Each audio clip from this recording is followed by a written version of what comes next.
오늘은 아주 유명한 시인이죠. 김소월의 초혼, 혼을 부르다 라는 시에 대해서 살펴보도록 하겠습니다.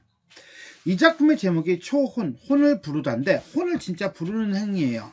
그래서 이제 장례, 사람이 죽었을 때 하는 절차로 사람이 죽었을 때 그 혼을 소리쳐 부르는 일, 이게 초혼이겠죠? 죽은 사람이 살았을 때 입던 저고리를 왼손에 들고 오른손은 허리에 대고 지붕에 올라서거나 마당에 서서 되도록이면 그 집에서 높은 곳이 좋아요. 근데 뭐 초가집이면은 그 지붕에 올라설 수는 없잖아. 그러면 무너질 거 아니야. 그러니까 그때는 마당에서 북쪽을 향하여 아무 동네에 사는 아무개 돌아오라 라고 3번을 부릅니다. 그러면 공중에 있던 혼이 이 저고리로 이제는 와서 붙는 거예요. 그러면 그 저고리는 단순한 저고리가 아니라 혼이 있는, 망자의 혼이 있는 저고리죠. 그거를 시신 옆에다 놓고 병풍치고 이제서야 비로소 곡을 하면서 장례 절차가 시작이 됩니다. 혼을 부르지 않으면 그럼 뭐 그냥 시체에다가 이제는 장례를 하는 거니까 이거는 의미가 없는 거죠. 라고 옛날 사람들은 생각을 했던 거죠. 이 시에서는 산에 올라가서 죽은 임의 이름을 불러 그 혼을 자신에게로 끌어오고자 하는 안타까운 상황을 노래하고 있습니다. 그러다 보니까 감정이 상당히 올라가는 그런 형태예요. 이걸 그냥 있는 그대로 읽다 보면은 너무 올라가서 고함을 지르게 돼. 그러니까 좀 톤을 다운해서 그래서 읽겠습니다. 말이 꼬이네. 그죠? 산산이 부서진 이름이여, 허공 중에 헤어진 이름이여, 불러도 주인 없는 이름이여, 부르다가 내가 죽을 이름이여. 심중에 남아있는 말 한마디는 끝끝내 마저하지 못하였구나. 사랑하던 그 사람이여, 사랑하던 그 사람이여. 붉은 해는 서산마루에 걸렸다. 사슴의 무리도 슬피 운다. 떨어져 나가 앉은 산 위에서 나는 그대의 이름을 부르노라. 서름에 겹도록 부르노라. 서름에 겹도록 부르노라. 부르는 소리는 비껴가지만 하늘과 땅 사이가 너무 넓구나. 선체로 이 자리에 돌이 되어도 부르다가 내가 죽을 이름이여. 사랑하던 그 사람이여. 사랑하던 그 사람이여. 자, 이렇게 시는 5개의 연으로 이루어져 있습니다. 자, 그럼 우리가 한행 한 구절 한 구절 살펴보도록 하겠습니다. 산산이 부서진 이름이여. 이름이 부서졌어? 이건 죽었다는 거죠. 자, 이 이름의 대상이 바로 뭐야? 님이 되겠죠. 그 님이 죽었어. 그래서 이름을 부르는 거죠. 초혼의식이라고 보시면 돼요. 공중에 헤어진, 공중에서 헤어진이 아니라 공중에 흩어진, 이렇게 보면 될 것 같아요.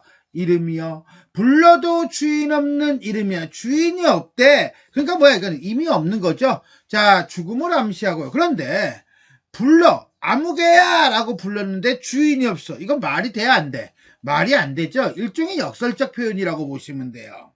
부르다가 내가 죽을 이름, 그만큼 뭐야? 간절한 거죠. 잃고 싶지 않은 거죠. 이름이요. 이렇게 가는 거예요. 자, 그리고 보니까요, 우리가 이렇게 생각할 수 있을 것 같아요. 부서졌어요. 그리고 헤어졌어요. 헤어지고 나니까 주인이 없어요. 그 다음에 내가 죽겠어요. 자, 어때요? 감정이 올라가죠. 점층법이에요. 그래서 이 점층법을 사용해서 상황을 강조하고 있다. 이미 죽었다는 것을 강조하고 있는 거예요. 또 하나 볼까요? 이름 이어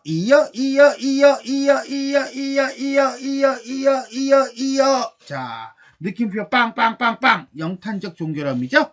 그래서 화자의 어떤 심정을 강조하고 있고요. 또 반복을 통해서 운율을 형성하고 있다라고 본다면 전체적으로 1년은요. 반복과 영탄을 통해 임을 잃은 화자의 애통함을 상황의 점층법을 통해서 강조하고 있다. 이렇게 보시면 되겠습니다. 1년 주제는 임의 죽음에 대한 비통함과 절규 정도로 보시면 되겠습니다. 2연 보겠습니다. 마음속에, 심중이니까 마음심자잖아. 마음속에 남아있는 말 한마디, 어떤 말 한마디, 가지마우, 가지마예, I love you. 뭐 이런 거겠죠. 하고 싶은 말을 못했다는 거예요. 어떤 말, 사랑한다는 말을 끝끝내 마저 하지 못했구나. 그래서 후회가 있겠죠. 그래서 한탄스러운 거죠. 한스러운 거죠. 이런 걸 후회 플러스 한스러움 해서 묶으면 회한. 임에게 사랑한다는 말을 하지 못한 회한. 사랑하던 그 사람이여, 사랑하던 그 사람이여. 역시 반복과 영탄. 어떤 이별에 대한 아픔과 그리움을 강조하고 있다는 거죠. 포인트는 어디 있습니까? 포인트는 여기에 있죠. 결국 이연은 사랑을 제대로 고백하지 못한 것에 대한 회한. 3년 가겠습니다. 붉은 애는 서산마루에 걸렸다. 붉은 애가 서산마루에 걸렸으니까 저녁이죠. 저녁이에요. 붉은 애가 걸렸으니까 시간적 배경으로는 뭡니까? 저녁. 공간적 배경은 서산마루. 결국 뭡니까? 이거는 낮도 아니고 밤도 아닌 낮과 밤의 경계. 낮도 아니고 밤도 아니야. 살아있는 것도 아니고 죽은 것도 아닌 삶과 죽음의 경계. 그러나 지고 있지요. 소멸의 이미지. 사슴의 무리가 슬피 울어 내가 슬피 울어. 내가 슬피 울죠. 그래서 이 사슴의 무리는 감정이입이라고 보면 돼요. 떨어져 나가 앉은 산 위에서 산 위에 누가 있어요? 그렇죠. 화자가 있죠. 누구하고 떨어져 나가 앉아 있어요? 님하고 떨어져 나가 앉아 있는 거죠. 결국 그렇지만 이 산 위에서 화자는 님을 부르죠. 이런 점에서 본다면 화자와 님이 만나는 공간이면서 이승과 저승의 매개 공간이고요. 그 다음에 화자와 임이 헤어진 공간이면서 그 다음에 화자가 임 또는 사슴의 무리와 떨어져 있는 고독의 공간이다 라고 볼 수 있어요. 자, 그럴 때는 이 떨어져 나간 게 님과도 떨어져 나가 앉아있고 사슴의 무리와도 떨어져 나가 앉아있다 이렇게 봐요. 나는 설명을 할 때 요 3번을 조금 더 봐요. 왜 그러냐면 이게 거리감을 드러내거든요. 이따 뒤에 가서 얘기하겠습니다. 나는 그대의 이름을 부르노라. 결국은 뭡니까? 임과 헤어진 것에 대한 슬픔과 고독감 정도로 이해하시면 되겠습니다. 사연 볼까요? 서름에 겹도록 부르노라. 서름에 겹도록 부르노라.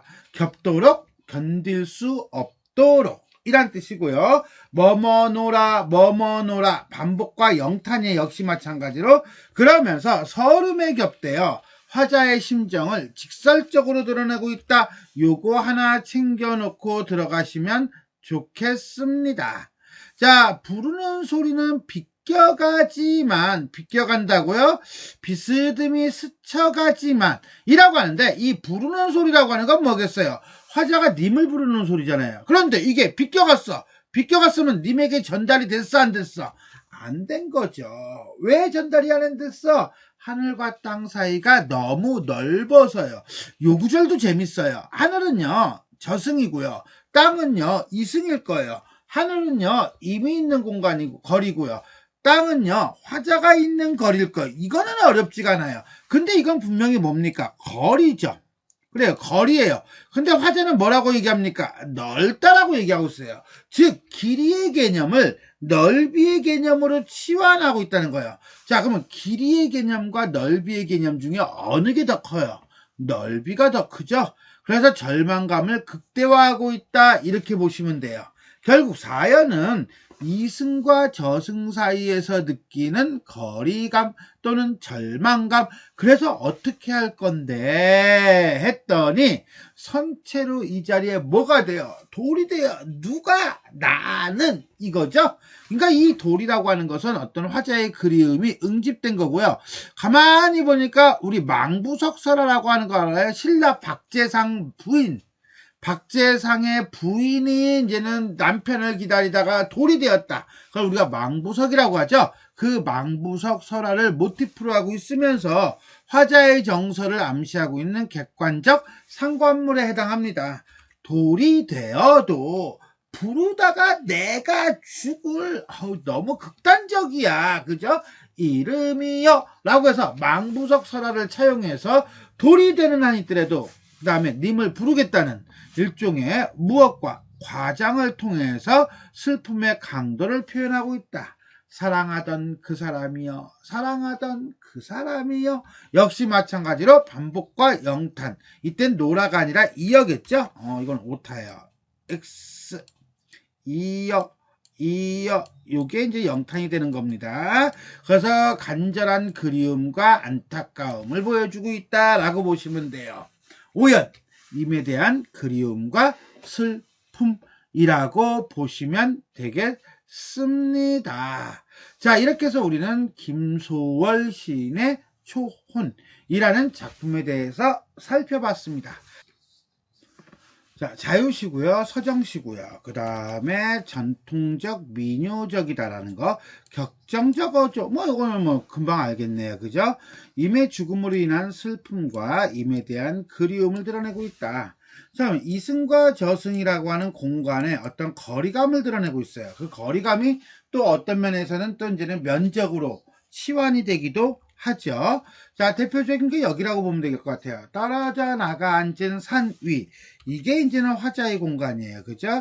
거기서 누구, 그대의 이름을 불러요. 그대의 이름이 그대의 이름은, 그대는 어디 있는데, 여기에 있지, 여기, 그대는. 그죠? 자, 이걸 난 이렇게 표현을 했어요. 보이나요? 보였으면 좋겠는데, 안 보이나? 보일 텐데. 자, 이쪽을 이스트, 그 다음에 이쪽을 웨스트라고 합시다. 그러면 서산마루에 걸렸으니까 이게 붉은 해야, 이게 색칠할게요. 붉은 해가 이제 이렇게 떨어지고 있어요. 그러니까 뭐야? 하강의 이미지가 있겠죠, 그죠? 화자야, 이게 화자. 화자가 지금 어디에 있습니까? 산 위에 있죠. 산 위에서 뭐 하고 있습니까? 님을 보고 있는 거야. 붉은 해를 보고 있는 거야. 그러니까 하늘과 땅 사이에 있는 이 거리죠.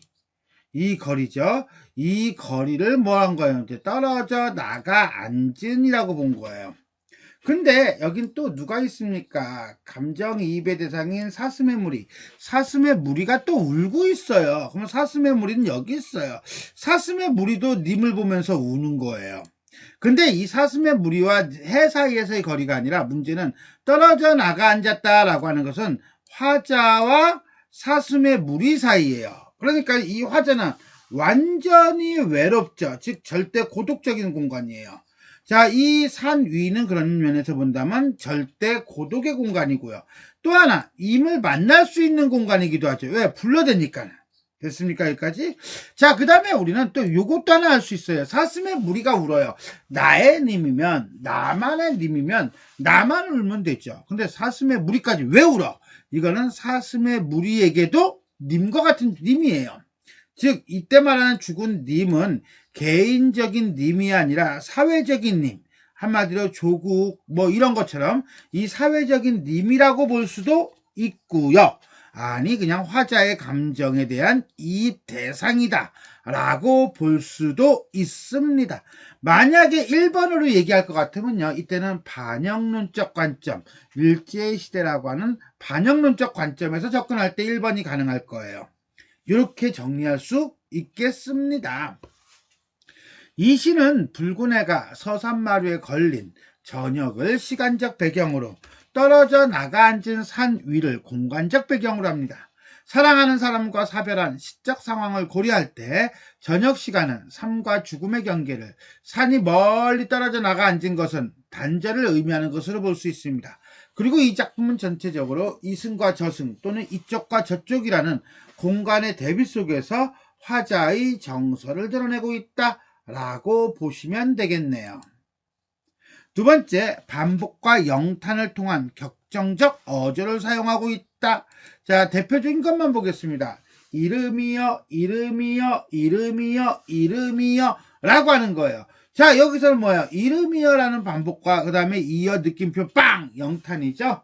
더더군다나 사랑하던 그 사람이여, 사랑하던 그 사람이여 라고 얘기한다는 거예요. 이런 반복법, 그 다음에 영탄적 어조는요, 화자의 그리움과 애절함, 그것을 격정적 심정을 드러내고 있다라고 보면 되겠고요. 또 하나, 부르다가 내가 죽으리라는 거예요. 이러한 극단적 시연은요, 화자의 처절한 슬픔과 절규를 드러내고 있다. 이렇게 보시면 되겠네요. 하나 더 보겠습니다. 차용이에요. 차용은 빌려온 거죠. 돌 그러니까 뭡니까? 그렇죠. 망부석설화예요. 자, 이 시에서 돌은요, 한 여인이 돌아오지 않는 남편을 기다리다가 돌이 되었다는 망부석 설화와 관련되어 있습니다. 그런 점에서 본다면 이 돌이라고 하는 것은 응어리진 슬픔, 한의 응결체, 임의 죽음에도 자신의 사랑은 영원하다는 화자의 의지, 기타 등등등을 보여준다라고 보시면 돼요. 선생님 질문 있어요. 뭔데요? 망부석설화가 뭐예요? 라고 한다면 이렇게 보시면 될 거예요. 됐어요? 그래서 시인은 이 시에서 망부석설화를 연상시키는 내용을 차용함으로써 임에 대한 영원한 사랑을 다짐하면서 이루지 못한 사랑에 대해서 절규하고 있다라고 보시면 되겠습니다. 자, 이렇게 해서 우리는 김소월의 초혼에 대해 살펴보았습니다. 자, 지금까지 내용이 도움이 되셨다면 좋아요와 구독 버튼 눌러주시고요. 알림 설정 부탁드리겠습니다. 수고하셨습니다.